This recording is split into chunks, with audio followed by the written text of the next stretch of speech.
So here's what I've got for you. Some budget ways to modulate glucose and modulate insulin a little bit more. Let's just jump right in because it's really straightforward stuff. The first one, apple cider vinegar. Talk about cheap, okay? You're talking about a bottle of apple cider vinegar you can get for $3 or $4 that's going to last you a month or two because you only need a tablespoon or two. There's a study that was published in the journal Diabetes Care that took a look at healthy individuals compared to insulin resistant individuals.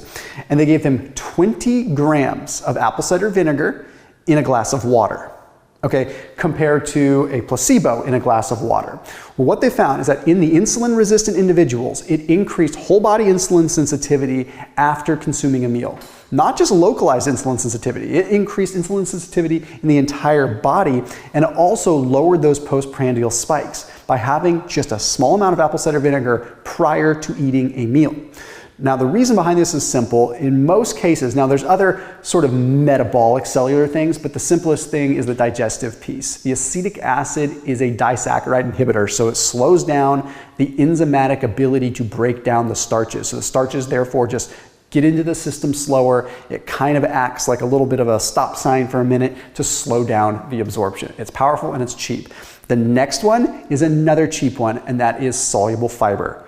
Okay, I talk about this a lot, but hear me out on this. There was a study that was published in the journal Experimental and Therapeutic Medicine, took a look at 117 type 2 diabetics, okay? And for 1 month, they had them consume either 0 grams of fiber, 10 grams of fiber, or 20 grams of fiber.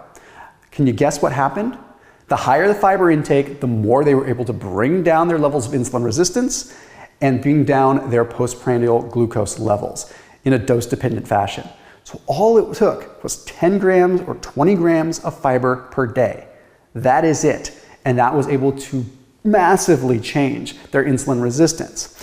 So again, this works in two ways. One, it sort of acts like a traffic light once again, where things that are normally absorbing into the bloodstream really fast now have a stop sign or a traffic light they have to stop at because fiber slows things down.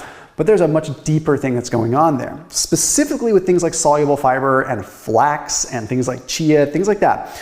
When they sit in our gut and they ferment, and because they sort of get gelatinous and they kind of swell up with water, what ends up happening is they draw not just water into there, but they actually allow the bacteria to feed on it. And this is what's interesting. Once the bacteria feed, then you have short chain fatty acids like butyrate, propionate, and acetate. This is what's wild.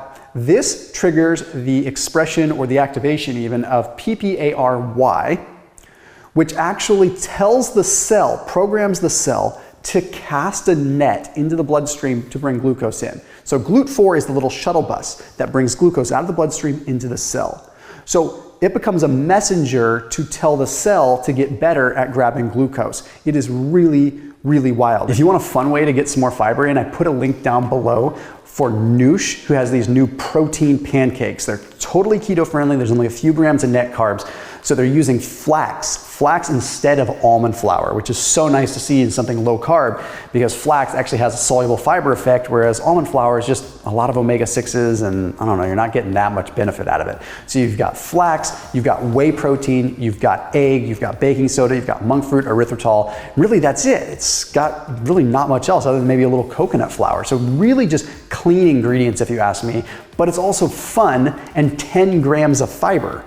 So 10 grams of fiber coming from the flax once again. So you're getting this soluble fiber, but forget all that stuff. It tastes awesome. You're able to get pancakes back in your life again. So they have their original pancakes, but now they have their protein-packed pancakes that have some whey protein in there. So now you're having a complete breakfast. And one of the things I'm going to talk about later in this video is prioritizing protein to help with glucose as well. So you really have a double whammy effect if you really just want pancakes back in your life. So that link down below is going to save you 15% off through the end of the year. So use that special link and that code down below in the description to check out Nush's brand new protein-packed pancakes. Next one that's really inexpensive that people for some reason feel like it's expensive, but it's not, is supplementing magnesium. It's really difficult to get adequate amounts of magnesium from our food these days. So just 300 milligrams of magnesium per day can make a huge difference. Generally, I like dimagnesium malate. However, that's a little bit more of an expensive one.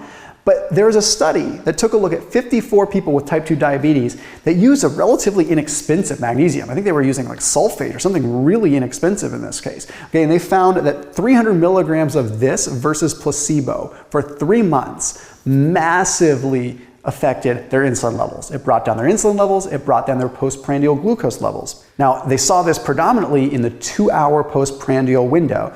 This is very important. People like to measure their fasting glucose, which is great, but a real testament to how your body is responding is how you respond 2 hours after a meal. If your glucose hasn't come back down after 2 hours, you might have a problem there. Now, the reason that this works is, once again, magnesium affects GLUT4 translocation, or so they think, helps glucose get into the cell. But the other piece that's not really mentioned in this particular study is magnesium is required for ATP formation. And our beta cells in our pancreas that produce insulin, they need energy and they need ATP to function. So if we're deficient in magnesium, the beta cells don't actually produce as much insulin. So you become insulin resistant at 2 levels, the cell level and at the pancreatic level. Okay, this next one is really inexpensive, raspberries. Now, raspberries are more expensive than, say, strawberries, so if you're really on a budget, maybe go for the strawberries. But bang for the buck, I do think you get more out of raspberries. Now, the reason behind it is the tannins, which is a specific polyphenol that is an alpha amylase inhibitor. So there was a study that was published in the Journal of Agriculture and Food that found that, okay, this is pretty cool. Raspberries have these tannins that actually stop or slow down a particular enzyme from breaking down starches. So when you have starches that are like this enzyme normally comes in and breaks the starches apart so you absorb the glucose. Well, that enzyme slows down or goes away because raspberries have these tannins, an alpha amylase inhibitor. Fun fact, if you were to test your glucose after eating some raspberries and along with some carbohydrates, you might notice that you don't spike your blood glucose as much. It's a very budget-friendly way to just add a small handful of raspberries once or twice a day. This next one is super wild. Probiotics. Does it mean you have to go buy a probiotic supplement? No, we're going to talk about some probiotic foods too. There was a study published in PLOS One that was a meta-analysis with 17 different studies, and they found that unanimously across these studies, when probiotics were added, okay, nutritionally or through supplementation, there were better responses to glucose and lower overall fasting levels of insulin, lower postprandial insulin, and lower postprandial glucose. That is pretty unanimous with 17 studies. That's very, very powerful. So yes, you can go the probiotic route. That certainly helps. But you can also go with something like kefir, which might be a little bit more expensive, like dairy kefir, water kefir. That costs some money for sure. But kimchi, that's a pretty dirt cheap one. I mean, you can go expensive and go to Whole Foods, or like I call it Whole Paycheck. You can go to Whole Foods or Whole Paycheck and you can spend $9 on some kimchi because it's been blessed by a magical dog and whatever, or you can just get some simple kimchi that you get at a grocery outlet for $2 or $3 and it's going to do the job just fine. So something simple like that. The other piece of the equation is the benefits of this probiotic effect are probably similar to what we're getting from fiber. So when we kind of come back to the flax, we come back to all that, that combination could seriously be money. The next one is one that you probably don't want to hear, but unfortunately it's probably the most powerful one, exercise. I know you're going to turn up the video. Okay, now we're getting boring and simple and I've heard it all. No. Okay, here's the thing. Exercise, simply moving your body, is an insulin independent way to get glucose out of the bloodstream into the muscle. Meaning it doesn't require any insulin and you're going to suck up glucose into the muscle cell. Just move, and it doesn't matter how much on a budget you are, that is going to work. Okay, the next one, water. Now you're probably thinking again, this is too basic, too simple. Well, hear this out. There was a study that was published in Diabetes and Metabolic Syndrome. It took a look at 6 different studies, so a small meta-analysis, and it found that across the board, more water intake led to lower levels of glucose. On average, drinking more water brought glucose levels down 6%. A, you probably don't eat as much, but B, you're diluting the enzymatic process so you're not absorbing as much glucose as fast. Hypothetically, if you were to consume a bunch of sugar with no water or a bunch of sugar with some water, you might absorb it with the water a little bit slower. This next one though is really interesting. The order in which you eat your food might be one of the most powerful and inexpensive things that you can do. Eating protein first. There's a study published in the journal Nutrition.